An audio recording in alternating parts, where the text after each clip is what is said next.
Thank you. I was planning on sitting down, so you'll have to excuse my cheat sheet here. So one of the questions that Bob had initially sent to us, but I guess got dropped from the list, was what is your organization doing to restore springs? So that's probably a good place to start. So again, I work as the Director of Science and Conservation for Save the Manatee Club. And our basic premise is that we can't protect manatees without safeguarding their habitat, and of course springs provide essential warm water habitat. So we work from public education all the way up through advocating with state and federal agencies, using the best science, but also trying to employ some good old common sense. People join our group because they like manatees, and once we get them with that hook, then we teach them about water quality and water supply and how to reduce their impact. And one of the important things we try to do is to distill the science into concepts that just about anyone can understand, which isn't hard for me to do because my first step in reviewing these plans is trying to distill the science into something I can understand. So we work to support protection measures at the local government, the state, and the federal levels, everything from water supply and water quality to rules and regulations that directly protect manatees at springs. We deal with statewide water quality and supply issues, but also get more deeply involved in individual springs that are important to manatees. So we do a lot of work at Volusia Blue Spring. There's the proposal that will color for the diving. We certainly chimed in on that. Springs Coast, Kings Bay, Crystal River, those are all very important areas for us. And ultimately, we're a watchdog group. So we comment on MFLs and individual CUPs. We monitor different TMDLs and BMAPs. And we engage our members and supporters in grassroots activities. We tell them about different water conservation issues and what specifically they can do. We participate in working groups and alliances and support land acquisition efforts. We try to interface with the wider public through LTEs, op-eds, radio, TV, and documentary interviews, and of course, the World Wide Web. One of our most creative outreach initiatives to engage people with the springs was the launching of a webcam at Blue Springs State Park last winter. And through our website, manatee.org, people can view the manatees at Blue Spring anywhere in the world. And we're working this year to broaden the content on the site to teach people more about general concepts of springs ecology.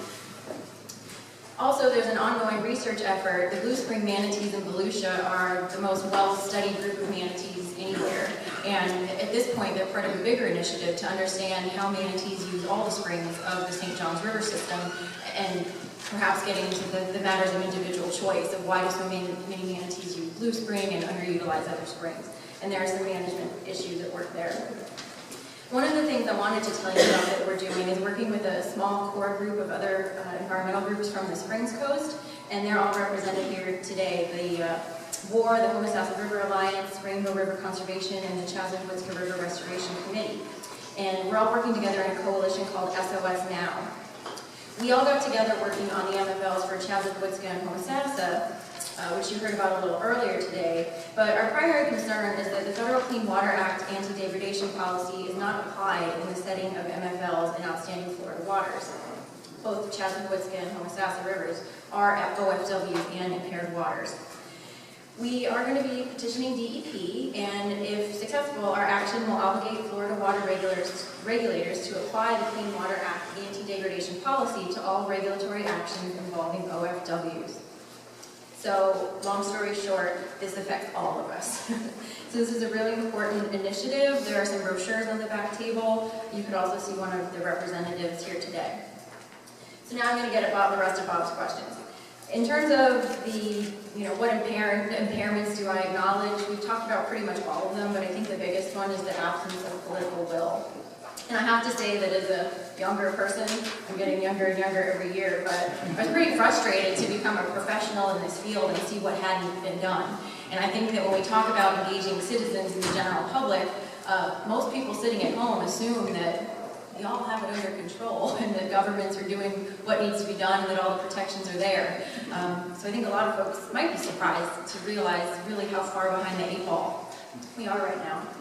So what do we need to do to get in a better position? Well, first I'll say I'm really glad to see bottled water not being passed around at today's meetings. I think we also need an acknowledgement that two people with different perspectives can look at the same sound science and interpret it very differently.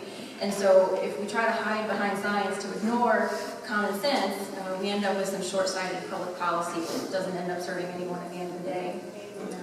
We need to significantly reduce our water use, and sparing groundwater by pumping surface water is not the answer to that, nor is desal.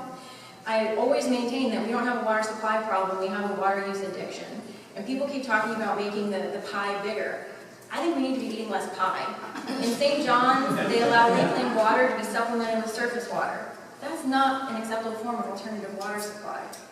And we can't keep trying to engineer our way out of all these problems.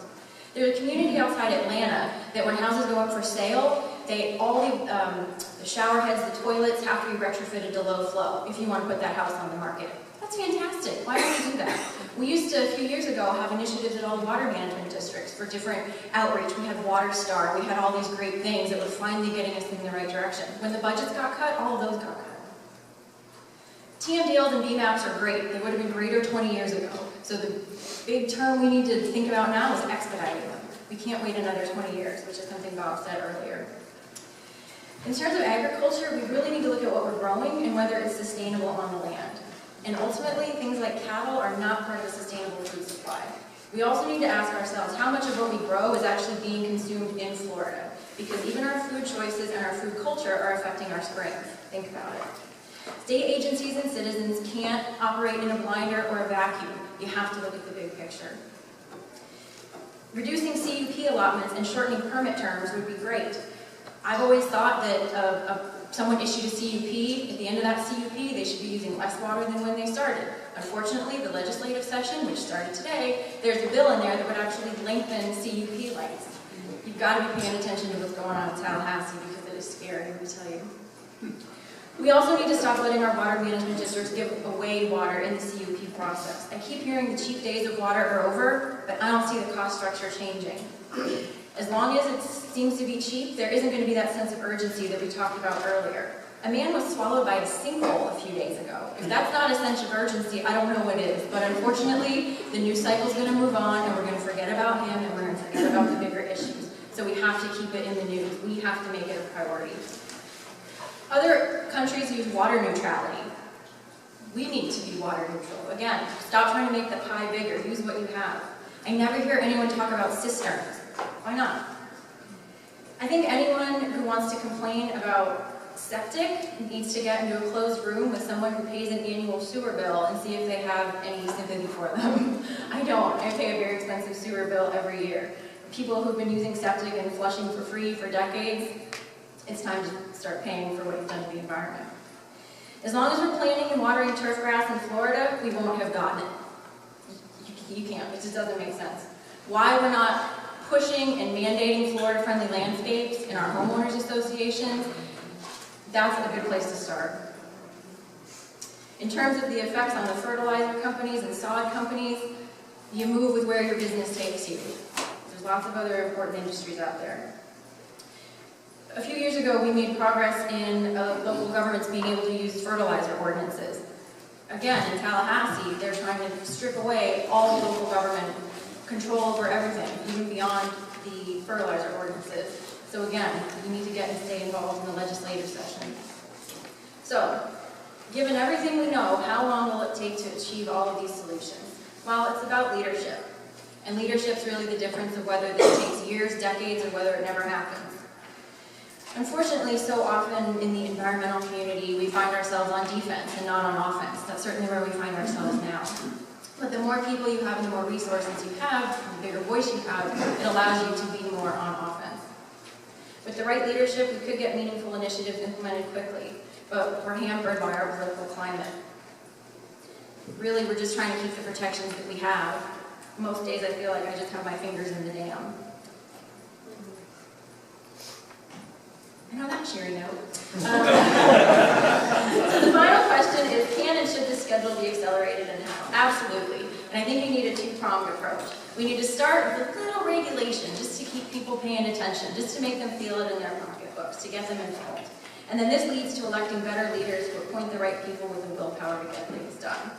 Maybe pie in the sky, but you gotta start somewhere. Thank you.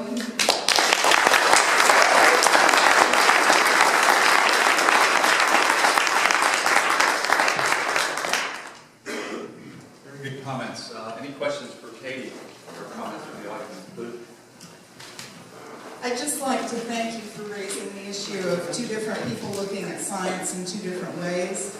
Until we have ethical and moral guidance for answering these questions, we're going to continue to be stuck at that level.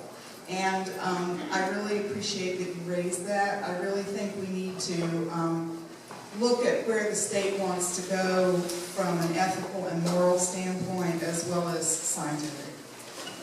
And I think where we want the state to go. Exactly. Amen, Sister.